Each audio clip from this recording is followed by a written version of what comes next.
So, I'm going to say about 20 years ago now. Back when I was a kid, my absolute favourite genre of video game to play was racing. And I thought, let's do a video. We're going to go through some awesome racing games you need to play, and I've picked out 9, and they're in no particular order either. I've just picked 9, and we are going to jump straight into this. Number 1 is going to be Need for Speed Most Wanted. This is the 2005 version of the game because they did re-release it back in 2012, and I like to play this one on the PlayStation 2. In fact, most of the footage you're seeing in this video is recorded through PCSX2, which is a PlayStation 2 emulator for the PC. And what I like about Need for Speed Most Wanted is, like, for a start, the BMW M3 is one of the most iconic racing cars, and this game made it incredibly iconic. Like, everybody knows about the BMW M3 if they've played Need for Speed Most Wanted. But not only that, you have really good police chases, there's incredible progression in the game. They start you off with really, really slow cars. At the very start of the game, you get a taste of some actual speed, and then they go, right, you need to get your own car. You start off really slow, and as you progress through the game, you get faster and faster cars, which also makes the pursuits with the police a lot more intense. There's some good customization and stuff in this game as well, and not only that, the setting, the entire game, it's got, like, at least for me, it's got that sort of like autumn feel to it. There's like an orange tint, like, no matter where you're driving, pretty much. But it's a really good game, Need for Speed Most Wanted from 2005. And jumping into game number 2 is Burnout 3 Takedown. I would say the best Burnout they ever released. And I hadn't played much of Burnout Paradise before recording this video, but I decided to jump on the remastered one. I downloaded it through Game Pass, sat there, played it for a little bit, and it's more open world. But I don't like that. I like Burnout 3 Takedown because you select whether you're doing a race or whether you're doing like a takedown thing. I forget what they're called, but basically if you're doing one of the, I think it's a crash zone or something like that. If you're doing one of those, you basically have a couple of ramps. There's some like bronze, silver and gold medals. You have to nail the position of your car when you crash into an AI vehicle. And then it basically builds up a combo. You get the crash breaker, which basically explodes your car. It deals more damage to like surrounding vehicles. And you need to cause as much damage as possible in order to basically rack up the cost of the damage. And they set targets, say for an example, you've got 100,000 for a bronze medal, 150,000 for silver, and then you could have $200,000 worth of damage needed to get the gold medal. But you've also got the racing as well as the crash zones, like whatever they're called. I can't remember exactly what they're called. And the racing can be quite frustrating. In this footage, I thought, yeah, okay, 2 or 3 goes at this event. It's not exactly a race, it's more like a time trial. And yeah, I ended up spending about 15-20 minutes getting the gold medal. This one was actually quite tough. But when you're doing the normal races, you've got takedowns, there are signature takedowns, so you can basically get yourself an advantage by taking down opponents. They're going to have massive crashes, and if you crash yourself, you are able to use the feature in the game called Impact Time. So you can slow down time, you can move your car around a lot easier, you can slam into enemies whilst you're in Impact Time and make them crash. So you've got different game modes and stuff. It's like an arcade racer sort of thing, and I really enjoy smashing into traffic. Not just in racing games either. Insurance fraud in the Saints Row series has been a lot of fun for me over the years. You can say I'm quite a destructive gamer. And then moving into game number 3, we have Forza Horizon 4. I've chosen this one over Forza Horizon 5 because I prefer the setting. Forza Horizon 5 is based in Mexico, Forza Horizon 4 is based in Scotland, and they did the atmosphere,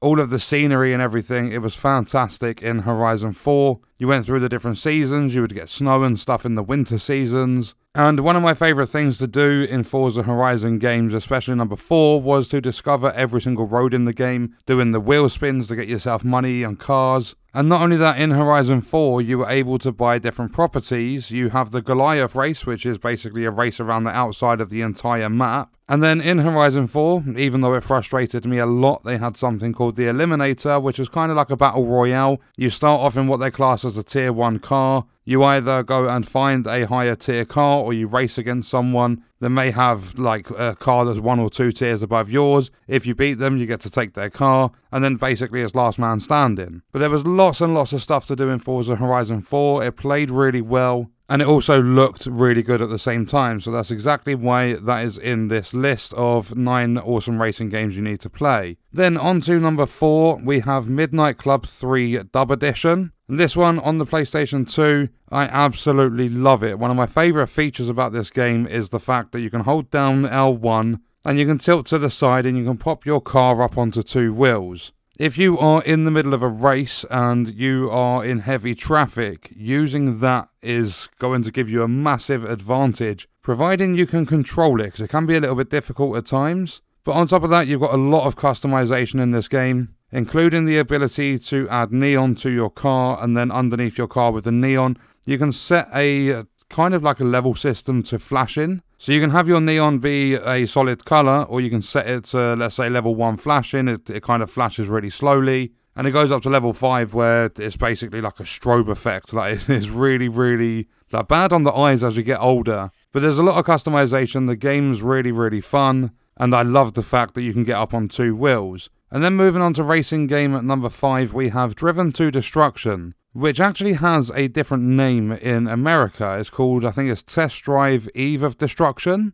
And this one I play on the PS2, and it's not just about racing. This is a Demolition Derby sort of game, Destruction Derby. And I was looking for this game for years. I could never remember the name of it. I was looking through all the different Destruction Derbies and stuff. And then one day I was actually scrolling through looking for games to buy for my collection, and I stumbled upon Driven to Destruction. I searched it up, saw the gameplay, and it was the exact game I was looking for. And what I love about this game is when you start off, you've got a little bit of money, you've got an old banger. They take you down to like the scrapyard to get a new car, then you enter events. And at the start of events, you get to race someone to the start line. And if you're good enough to beat them, you are going to get extra rep. And basically how the game works is you do your races, like there's basically events. They might have 4 different race types or something like that. And after each one, you are going to, like, providing you're coming like first and things like that, you are going to move up the ranks. You start off at rank 100, and then certain events might require that you are at your absolute worst. You are rank 90. The best you can be to enter that event is rank 80. Every event you win, you typically go up 5 ranks. I don't know if it changes when you get to the highest. I can't remember playing it as a kid, like getting that far into it as a kid at least. But it's a lot of fun because you've got your standard racing, you've got like figure of 8 tracks and stuff, and then you've also got your full-blown Destruction Derby. So you'll be put into like an arena, you'll have to just smash everyone up. And your goal of that is to be the last man standing. So you need to try and take as little damage as possible whilst dealing as much damage as possible. And again, with me being a destructive gamer, I like smashing up cars. So Destruction Derbies are a lot of fun, or Demolition Derbies, whatever you want to call them. And Driven to Destruction is like, it's a nostalgic sort of one for me. I played it so much as a kid, absolutely love the game, still to this day. And then we move into game number 6, and that is the more modern Demolition Derby sort of game, and it's Wreckfest. I absolutely love this game, especially because the graphics are a lot more modern than something like Driven to Destruction. But not only that, you get lawnmower races, you get sofa racing, you can race in a bus, like you can basically set it up so that you're in a massive bus, every other opponent is in like a little lawnmower or something, you can just cause havoc to your enemies. You've got a full-blown career and everything in the game, and not only that, you can mod it if you're playing it on PC. I ended up having Lightning McQueen, and I was racing on Mario's Rainbow Road in Wreckfest, and they are also releasing at some point Wreckfest 2. We waited a very, very long time, but 5 months ago we finally got a trailer to announce that we are getting Wreckfest 2. So if you're looking for a more modern Destruction Derby sort of game, Wreckfest is a game that you need to play. It's a lot of fun. And then moving into game number 7, and this is the final Destruction Derby one, but it is flat out, and I love this game for one reason. And that is because you have mini games. So you've got your basic sort of do races against opponents, like try and knock them off the track a little bit, get first, get gold, earn some money, you can upgrade your cars and stuff. But then you've also got a bonus section, where you can do things like high jump, you can do long jump. And what these do is basically it puts you in a car, you go down a little ramp, and as you are, say for an example, you're doing high jump, as you approach a gigantic ramp, you have to launch your driver out of the windscreen, the windshield, whatever you want to call it, the front window. You have to launch your driver out of that and try and get them as high as possible. And then providing you get like 90 plus meters, they are, like depending on your angle, going to have a very, very bad time because they'll smash into the massive fence at the back of the arena, and they have all sorts of ragdoll physics and stuff. They get stuck to the fence. It's just so much fun, again being destructive. And I can't remember back to playing this when I was younger. I'm not sure if there's like a bowling mini game where you can use your driver to basically knock down pins and you can play bowling as well. I know for a fact that they've got long jump and high jump. I just can't remember the other ones. And on PCSX2, they are locked for me at the moment. I would need to make more progress in the game to unlock them because there are way more than just high jump and long jump. But yeah, Flat Out is a lot of fun, and they've made quite a few games. Flat Out 3 has, it's one of the worst rated games on Steam. I think they changed developer, and the developers didn't make it anything like how the previous games were. But Flat Out 1, played through the PS2, is a lot of fun. I'm not sure if any of these games are multi-platform and things like that. I'll tell you the platforms I've played them on. And every single one that we've gone through in this video is PlayStation 2, besides Forza Horizon 4 is an Xbox exclusive. So I used to play that back in 2018 and 2019 on the Xbox One. And then the penultimate game, number 8, is one of my favourite racing games of all time, and that is Need for Speed Underground 2.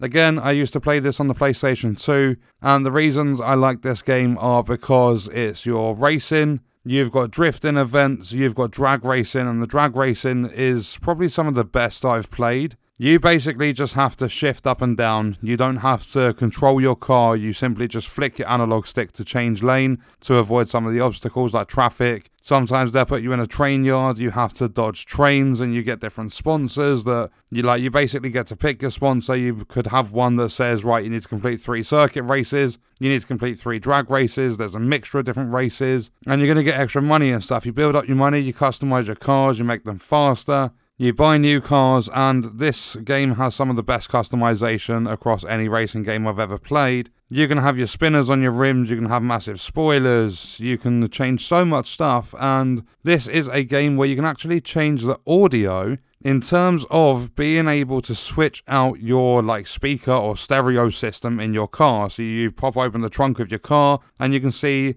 your like blaring music coming through massive subwoofer speakers that are sat in the back of your car. It's fantastic when you get to the point of the game where you can put spinners on your car and you can change all of the audio through the means of massive speakers in the back. And then last but definitely not least, unfortunately, I'm not able to capture the footage for this one myself, so credits at the bottom left to the person that has the footage. And this one is Mario Kart for the Nintendo Wii. It's a game I still don't have in my collection. I have been looking for it, but I can't find it cheap enough. Pretty much everyone that sells this game is selling it at around the same price. So I want to try and get it for maybe £1 or £2 cheaper than everyone's selling it for. Although I will more than likely cave at some point and just buy it so that I have it, because I do have a Nintendo Wii, and I love Mario Kart. Mario Kart was a staple of the Nintendo Wii. I remember going around to my friend's house, playing this game all the time. There's all of your different Mario characters. You've got Princess Peach and things like that. You've even got like a Toad and everything, and what you do is basically race on these different circuits. There's a bunch of shortcuts you can take, and one of the most fun things is that you get power-ups. So you might get mushrooms, which will make you go faster.